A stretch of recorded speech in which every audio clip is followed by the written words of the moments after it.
I didn't hear the delivery van. I never saw anyone drop it off. But when I opened the front door that morning, the box was already there, sitting perfectly centered on the doormat, like it was waiting for me. It was a plain cardboard box. No logo, no postage, no tracking label. But my full name was written on the top in thick red marker.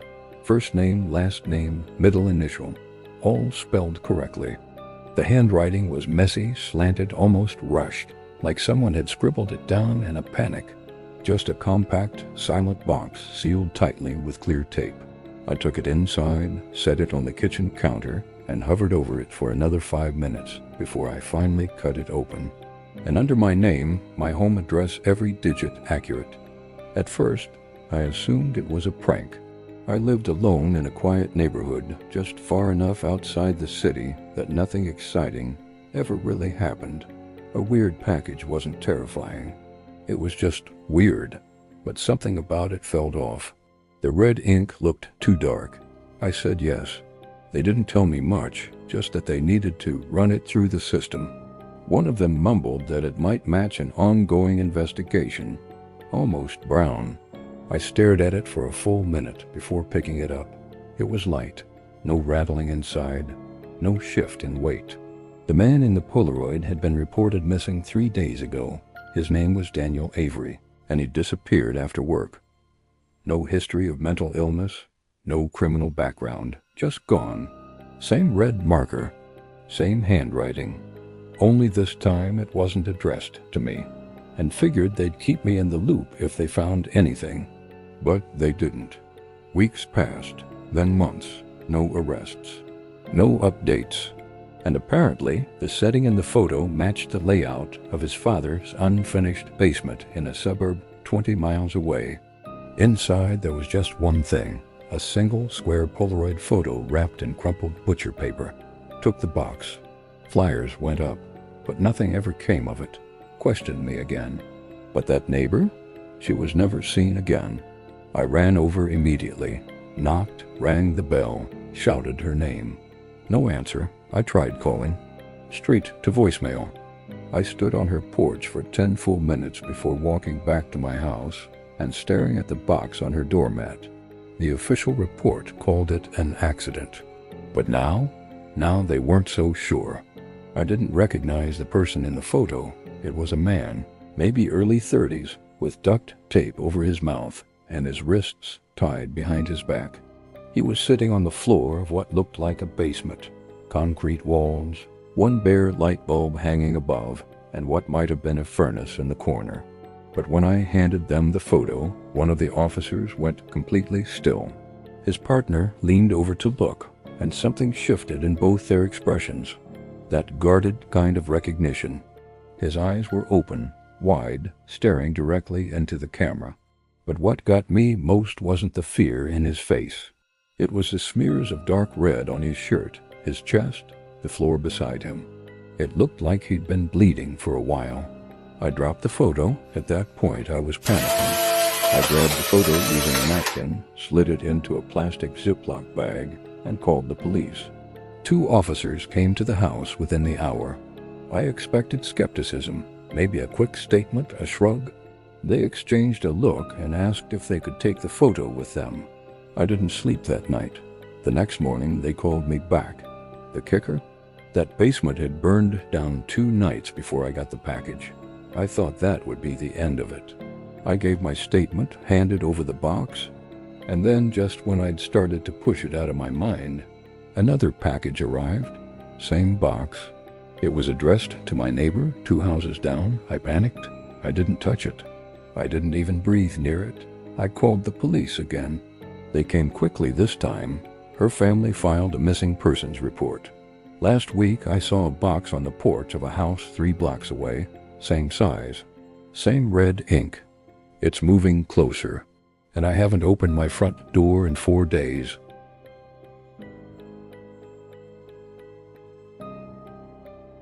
I always used to joke that my taste in men could get me killed. Turns out it wasn't a joke. It had been nearly 5 years since I last saw Mason. We met when I was 24. during one of those phases where everything in your life feels temporary, my lease, my job, my plans. Mason, on the other hand, felt permanent from the start. I landed on one of those true crime documentaries with a dramatic title and grainy reenactments. And that's when my hands started shaking, because I knew that voice. I had heard that voice tell me he loved me, an unidentified male. I couldn't sit still. I started pacing, Googling, searching Reddit threads, local news, anything I could find. And then, finally, I saw it an article buried under newer headlines. I remembered the scratches on his hands he'd say were from working on his car. I don't know if I end protecting myself or just afraid of what it would confirm.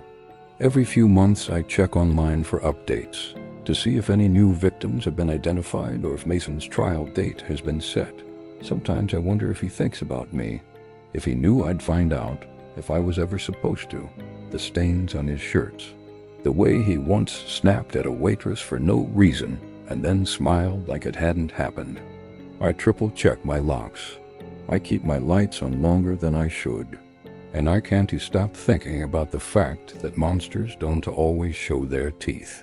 Sometimes they kiss your forehead and tell you goodnight. And then the worst memory of all hit me the night we spent together after our supposed final breakup. That night I'd noticed he was quiet more than usual. He held me tighter. He didn't sleep much. I thought it was because he missed me. I thought I was being cold for not wanting to talk. But now I wonder if that was the same night one of those women died. I looked up the timeline, just to be sure. One of the victims, the second one, was estimated to have been killed around 11 p.m. the same night.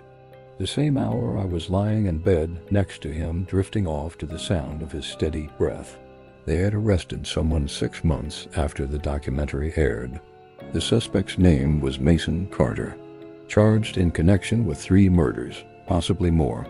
The article even mentioned the fact that police had been tracking his voice across multiple calls and suspected he'd inserted himself into investigations.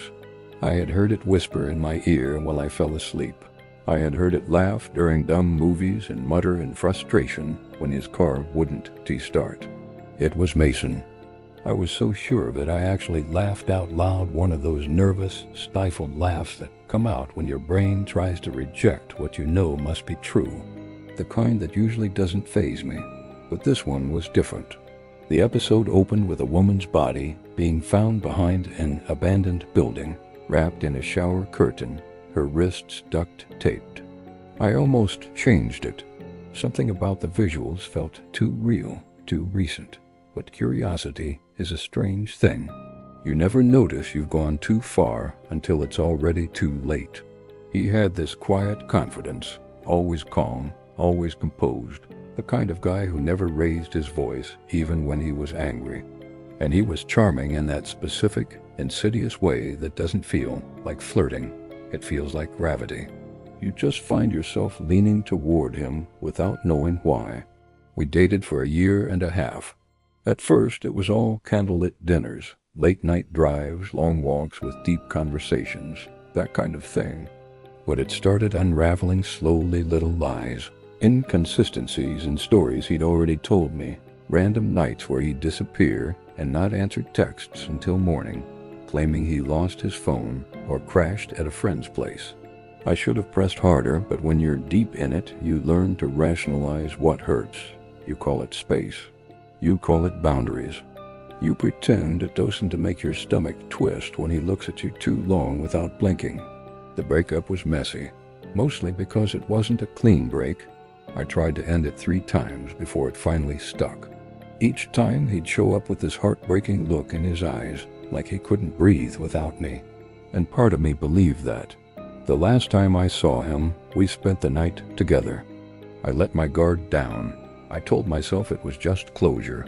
But when I woke up, he was already gone, and so was my laptop. And a few personal things. That was it. I blocked his number. I moved to a different apartment across the city. I scrubbed him from my life like you do with a bad stain. You think it's gone until one day you look at the right angle and realize the shadow's still there. A few years later, I was scrolling through a streaming app late at night, just background noise while I folded laundry. About halfway through, they played a 911 call. The voice on the recording was a man pretending to be a concerned passerby. He sounded calm, a little too calm, but the show didn't name him. Not right away. They kept calling him the anonymous tipster. The air in my lungs turned to concrete. I remembered all the nights he'd come over late, claiming he was just driving around to clear his head. It's been a year since that night I saw the documentary, and I still haven't told anyone. I never went to the police. I don't sleep easily anymore. Ask ChatGPT.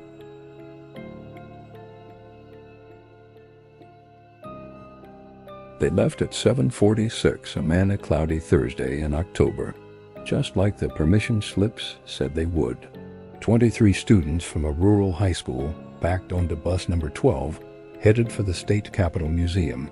It was supposed to be a day trip.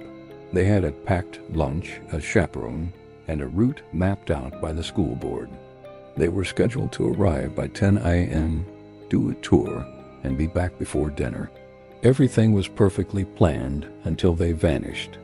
Not at the school, not at the museum. The lights were still on inside. The engine was off. And when the first responders opened the door, all 23 students were sitting silently in their seats, staring forward like mannequins. Not a single one was crying. Not one of them spoke. I wasn't on the trip, not of getting in trouble, but of breaking some kind of invisible rule. And slowly, one by one, most of them transferred out. Some moved away entirely. 2 dropped out before graduation. He used to be loud, always cracking jokes in the cafeteria, but when I walked past him, he didn't look at me. He didn't even blink. And while the case is still technically open, no new information has surfaced in over 2 decades. The incident is officially labeled as a group disorientation event. Engine off. Lights on, waiting, just stood there, pumping gas, eyes hollow, jaw clenched like his teeth were fused together. I said his name once. He flinched, got in his car, and drove off. Left the pump running. One girl, Jessica Nolan, stopped speaking for good. Others say the bus never even went to the museum, that it took a wrong turn and ended up somewhere it shouldn't have. Theories range from drug experiments to group hysteria to time slips. But none of them explain the silence. None of them explain the blood. And none of them explain why every single kid came back with their hair slightly longer, their clothes wrinkled, and their shoes covered in a red clay that doesn't exist anywhere near here. She communicated by writing on notepads. Her family said it was trauma. Her doctors said she hadn't suffered anything that would explain it, but she never spoke again. She's still mute to this day. I was in 10th grade at the time, 1 grade below the kids who went. His bank account was untouched. His car sat in his driveway for months before being repossessed. No one ever saw or heard from him again. His name became a warning, a whispered rumor around town.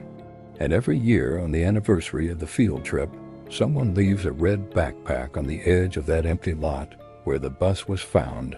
No note. No explanation, always the same model of Jansport. In the back of the bus, wedged between the last 2 seats, was a duffel bag soaked through with dried, rust-colored blood. No ID inside, no clothes, just a fire axe wrapped in plastic, a pair of muddy boots, and something that looked like a notebook pages torn, stained, and barely legible. The only words the authorities ever released were 3 lines scrawled in pencil on the inside cover. Don't follow, don't ask, don't remember. But everyone in school remembers that day like it was branded into our brains. The bus just never came back. No one answered the school's calls. The museum reported that the group never arrived. No students texted. No one called home. Hours passed. The sun started to set, and parents began to panic. Eventually, police were contacted, a search was launched, and news vans began circling the school like vultures. Then, just as quietly as they had disappeared, the bus returned at 10:14 p.m., nearly 15 hours after it had left. It was found parked at the edge of an empty lot just outside of town. The driver was gone. They found blood, a lot of it. The kids were taken to the hospital, examined, interviewed, and released. Physically, they were fine. No injuries, no signs of abuse. But emotionally, they were different. I remember it vividly, how they came back to school 2 weeks later and avoided everyone. They stuck close together in the hallways, walked in silence, never spoke about what happened. If you asked them, they'd give you the same rehearsed line. "We got lost. That's all." But it wasn't just avoidance, it was something else. Like they were afraid. The bus driver, Michael Greer, was never found. His wife filed a missing persons report. I saw one of the students from that trip a few years ago by chance while getting gas off the interstate. His name was Eric Mendoza. Some people say it was a cult. The school quietly discontinued all out-of-town field trips the following year. No explanation given. But I don't believe that, because some nights when I drive past that empty lot on the edge of town, I swear I still see bus number 12 parked in the distance. Ask ChatGPT.